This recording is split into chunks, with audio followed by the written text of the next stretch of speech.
Como é possível você simplesmente amar uma temporada, mas ao mesmo tempo ficar com ódio no meio do caminho? Essa nova temporada de Com Carinho Kit me despertou esse tipo de sentimento, e eu tô aqui pra explicar o porquê. Mas não me entendam mal, no fim das contas eu ainda terminei a season super conectado com os personagens e o enredo. Porém, teve essa pequena coisinha que me fez ficar só esse meme a cada episódio. O fã quer o service! Por conta disso, tive essa oscilação de sentimento.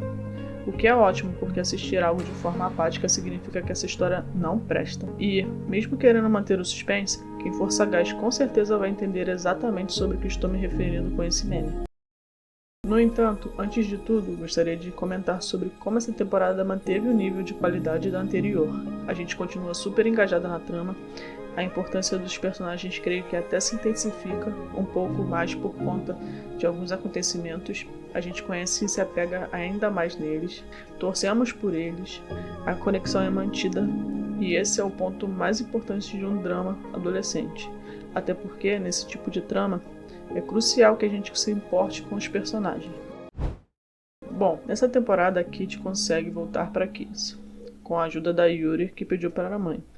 Só que, embora a Kit tenha mantido a amizade com ela tenta se afastar um pouquinho por conta daqueles sentimentos que surgiu na temporada anterior, lembra? Ela chega a pedir quarto sozinha no dormitório e tal, porém o plano vai por água abaixo porque a Yuri acha uma ótima ideia elas ficarem juntas. Elas e sua namorada Juliana. Puta que pariu, que filha da puta. A Kit, coitada, tem um Beer Panic Attack, mas tenta se manter soberana. Guerreira. Porém, falha miseravelmente. Esse triângulo vai servir de enredo para uma subtrama, e foi exatamente esse o ponto que me gerou indignação, mas que vou comentar sobre só na parte com spoilers. Como a Kit tenta se afastar um pouco da Yuri, por conta dos sentimentos conflituosos que ela desenvolveu, ela acaba se aproximando muito mais do Kyo, que já era seu aliado, e aqui se torna mais ainda. Com toda certeza, o que mais mantém o público interessado nessa série são os personagens.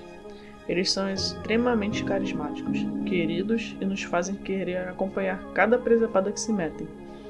E aqui já destaco logo o Kyo, que, embora tenha tido também o seu espaço na primeira temporada, aqui a gente vê um pouquinho mais sobre ele. Ele desempenha aquele típico papel de conselheiro da Kit, contudo, tendo seu próprio arco de Enemies to Lovers, que não sei vocês, mas eu amo esse tipo de enredo. Então vejo o side dele bem positivo. Poderia ter aprofundado mais? Poderia ter aprofundado mais. Mas é uma série adolescente, né, gente? É uma série feita pra gente passar o tempo e suspirar horrores, e nisso eles conseguem ser mais que bem sucedidos. Porém, ainda assim confesso que às vezes vejo o Kyo como um simples apoio para Kate. Se a gente reparar bem, o personagem dele quase não tem camadas, ele fica ali na superfície. Tanto que o maior drama dele é se apaixonar por alguém que preste. Diferente da Yuri e Minho, por exemplo, que tem suas questões familiares e tal. Certamente isso acontece justamente por conta da Yuri, que já bate essa cota do arco de aceitação. E falar, assim tá ótimo pra mim. Embora ele não tenha tanta profundidade, ele cumpre muito bem o papel de ser o elo entre o pessoal. Eu adoro ele. Em sua volta pra Kiss, a Kit consegue arrumar um novo objetivo que continua bem interessante. Ainda gira em torno da família dela, o que faz sentido porque ela não conseguiu achar exatamente o que procurava na temporada anterior. Então manter essa trama é aceitável. Dessa vez a trama se expande um pouco mais e ela consegue descobrir coisas novas com relação ao passado de sua mãe e avó. E ela comenta sobre tudo isso justamente com o Kyo. Só que o que é mais engraçado é que ela abre o primeiro app dizendo para ele que vai se concentrar nos estudos neste semestre, vai fugir de confusão e que não vai deixar os dramas amorosos atrapalharem. Mas o que acontece é exatamente o oposto. E eles levam isso tão a sério que nem sendo estudante tem nessa temporada. Parece mais uma colônia de férias. Por conta disso, o núcleo adulto fica bem escanteado. O que eu achei foi bom. É uma trama adolescente e vamos focar nos adolescentes. O fã quer o service! A série já é bem curtinha, então deve focar no que realmente importa. Logo depois que ela fala que não vai deixar drama amoroso nenhum atrapalhar sua vida, com quem ela dá de cara.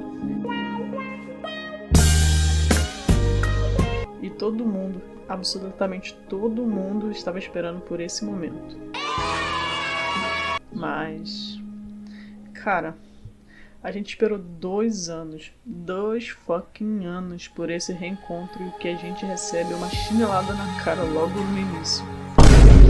É mostrado que aquela cena épica do avião não terminou exatamente nesse tiro.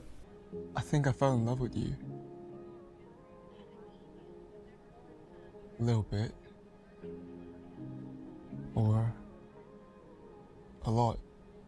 Ela se estendeu um pouquinho mais e nesse diálogo com a Kitty, meio que ela dá um fora no nosso querido.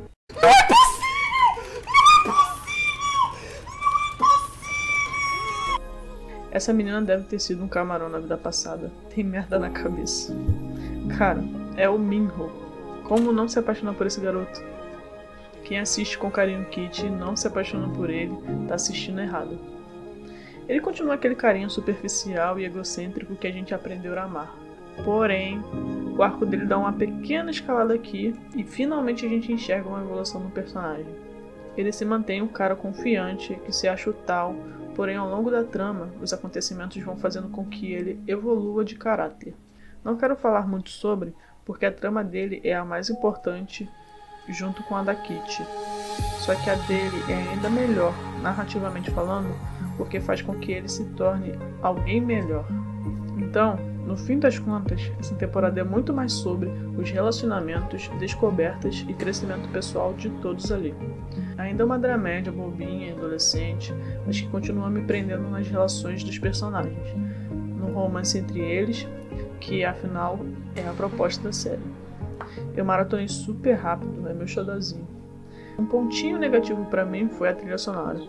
Enquanto que na primeira temporada já abre com aquela cena icônica do Minho no aeroporto tocando Seventeen no fundo, aqui quase não tem músicas conhecidas. Senti falta, eu confesso. Agora, vamos pra parte que me indignou? Então vamos. Kitty, Yuri e Juliana. Aqui vem o ponto de fato negativo pra mim. No final da temporada a gente tem aquela cena do avião, correto? Correto. Acredito que a grande esmagadora maioria dos fãs já esperassem o quê? A Kitty namorando e casando com o Minho. Eu sei que eu fiquei assim. Só que a gente leva um balde de água fria logo de início quando a Kitty meio que dispensa ele. Daí, quando eles se reencontram, o Minho literalmente foge dela. Depois disso, a gente tem uma migalhazinha ali naquela cena que eles se falam e o Minho fala pra ela que ela sorriu quando ele disse que gostava dela. Gente, sério, esse casal é tudo pra mim. Eles são perfeitos juntos. Tem uma química que chega a dar inveja. Eu sempre sou a favor de uma construção de romance, porém tudo que era pra construir já foi construído na primeira temporada, porra. Aqui eu já queria eles se pegando logo na primeira cena, mas no fim das contas, nem um beijo teve entre eles. Lembrando, a gente esperou 2 fucking anos nesse caralho e nem um beijo o casal teve. Como não ficar puta? É impossível. Ainda teve uma cena na chuva que, mano, era ali. Que cena clássica, clichê e perfeita pra um beijo. Porém, como sempre, fomos feitos de otários. O foco nos primeiros eps, infelizmente, ficam no drama da Kitty com relação à sua bissexualidade e com a Yuri e Juliana. Assim, é uma característica importante da personagem em tudo. Inclusive, introduzem uma nova personagem para ser interesse amoroso dela e tal. Mas, cara, ela fica ainda remoendo o lance com a Yuri e ninguém se importa com isso. Foi uma coisa que lá na primeira temporada já incomodou bastante gente e aqui não é muito diferente. Eles dão palco para essa trama só para servir de empecilho para o avanço da Kitty com o Minho, que é o que de fato importa pra gente. Então faz com que a gente pegue um pouco de ranço com relação a essa subtrama. Eu sei que eu fiquei. Eu só queria meu casal junto, cara. Mas eles só serviram migalhas pra gente. Eu até entendo que eles estão segurando por conta do interesse do público, pra não acabar com ele. Mas porra, eles estão acabando com a gente. A cada época que passava, eles iam só se distanciando. O Minho até começou um romance com uma menina e eu ficava cada vez mais puta. Eles até tentam explicar em um diálogo que não daria certo por causa do D. Isso serve até de drama entre os amigos quando o D descobre que o Minho gosta da Kitty. A gente até compra porque de fato é uma parada delicada, uma vez que eles são melhores amigos. Mas vai explicar isso para uma espectadora que esperou 2 anos para ver um casal não acontecer. E para completar, no final a gente tem mais uma migala jogada na nossa cara depois de ter passado raiva em 7 episódios. Nessa cena.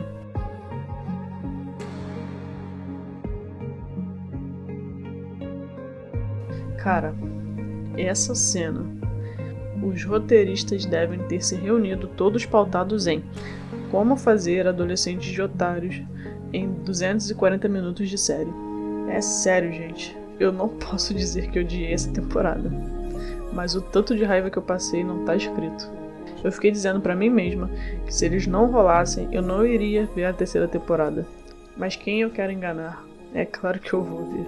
Mas fica registrado aqui o quão puto eu fiquei com essa merda. Na moral, só derrota.